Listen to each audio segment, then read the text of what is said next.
ഏറ്റവും പുതിയ ഡിസൈനുകൾ ഏറ്റവും കുറഞ്ഞ പണിക്കൂലിയിൽ ബ്രിഗാദിയ golden diamond Chavakkad.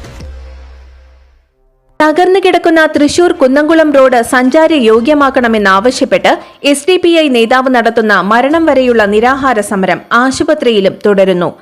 SDPI Manalur മണ്ഡലം പ്രസിഡന്റ് ദിലീഫ് അബ്ദുൽ ഖാദറാണ് കഴിഞ്ഞ തിങ്കളാഴ്ച മുതൽ മരണം വരെ നിരാഹാര സമരം ആരംഭിച്ചത്.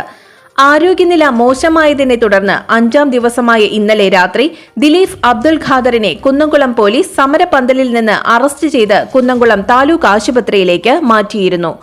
ആശുപത്രിയിൽ പ്രവേശിപ്പിച്ച ശേഷവും അബ്ദുൽ ഖാദർ നിരാഹാര സമരം തുടരുകയാണ്.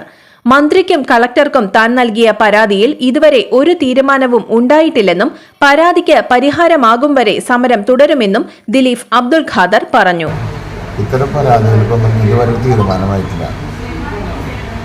ഇന്നും ഈ നാട്ടിലെ ജനങ്ങൾ ആ കുണ്ടും കൂടിയും കൂടെ ജീവൻ കയ്യിൽ പിടിച്ചുകൊണ്ട് തന്നെയാണ് യാത്ര ചെയ്ത് പോകുന്നത്.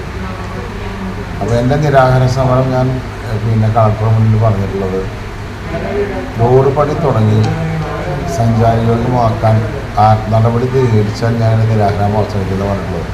പക്ഷേ ഇതുവരെ യാതൊരു നടപടിയും തുടങ്ങിയതായിട്ട് ഞാൻ അറിഞ്ഞിട്ടില്ല.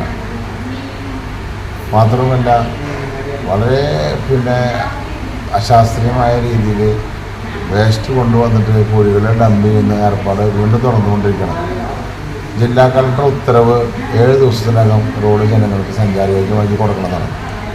ആ ഉത്തരവിനെ മാനിക്കാൻ എക്സിക്യൂട്ടീവ് എഞ്ചിനീയർ അതുപോലെ തന്നെ മറ്റ് പൊതുമരാമത്ത് വകുപ്പുകളും തയ്യാറാവണമെന്നാണ് ഈ സാഹചര്യത്തിൽ പറയാനുള്ളത്. എന്നെ ഇന്നലെ ആരോഗ്യസ്ഥിതി മോശമായതിനെ തുടർന്ന് പോലീസ് ബലമായി എന്നെ ആശുപത്രിയിൽ അഡ്മിറ്റ് ചെയ്തിരിക്കുകയാണ്. എന്നാൽ ഞാനിവിടെയും എൻ്റെ നിലപാട്, എൻ്റെ സമരം അത് ആ റോഡ് പണിത് ജനങ്ങൾക്ക് ജീവന് സുരക്ഷിതത്വം അവസരം ഉണ്ടാക്കുന്നത് വരെ ഞാൻ എൻ്റെ നിരാഹാര സമരം ഈ ആശുപത്രിയിൽ തുടരാൻ തന്നെയാണ് എൻ്റെ തീരുമാനം. എൻ്റെ ഈ ആശുപത്രി വാസത്തിൻ്റെ സമയത്ത് എത്രയും പെട്ടെന്ന് ഒരു നടപടി സ്വീകരിച്ചില്ലെങ്കിൽ വളരെ വലിയ ജനകീയ പ്രക്ഷോഭം ഇതുമായി കൊണ്ട് ആ പ്രദേശങ്ങളിൽ ഇറങ്ങിയിറങ്ങുമെന്ന് എനിക്ക് വ്യക്തമായ ധാരണയുണ്ട്. ഏറെ ദുരിതം സഹിച്ചാണ് നാട്ടുകാർ ഇതുവഴി യാത്ര ചെയ്യുന്നത്. റോഡ് സഞ്ചാര യോഗ്യമാക്കാതെ നിരാഹാര സമരം അവസാനിപ്പിക്കില്ലെന്നും അദ്ദേഹം പറഞ്ഞു. സ്വർണം പണയം വെക്കുന്നതിന് താങ്കൾ എന്തിന് അധിക പലിശ നൽകണം? 1 രൂപ മുതൽ പ്രതിമാസ പലിശ നിരക്കുകൾ ഡെയിലി, വീക്ക്ലി, മന്ത്ലി ലോൺ അടയ്ക്കാവുന്നതാണ്. കൂടിയ പലിശ നിരക്കിലുള്ള പണയങ്ങൾ കുറഞ്ഞ പലിശ നിരക്കിലേക്ക് മാറ്റിവെക്കുന്നതിനുള്ള സൗകര്യം. പ്രതിമാസ പലിശ അടയ്ക്കുന്നവർക്ക് വൻ ഇളവുകൾ. അളവുകാരൻ ഗോൾഡ് ലോൺ, വാടാനപ്പള്ളി, ഒരുമനയൂർ, ചാവക്കാട്, ഗുരുവായൂർ.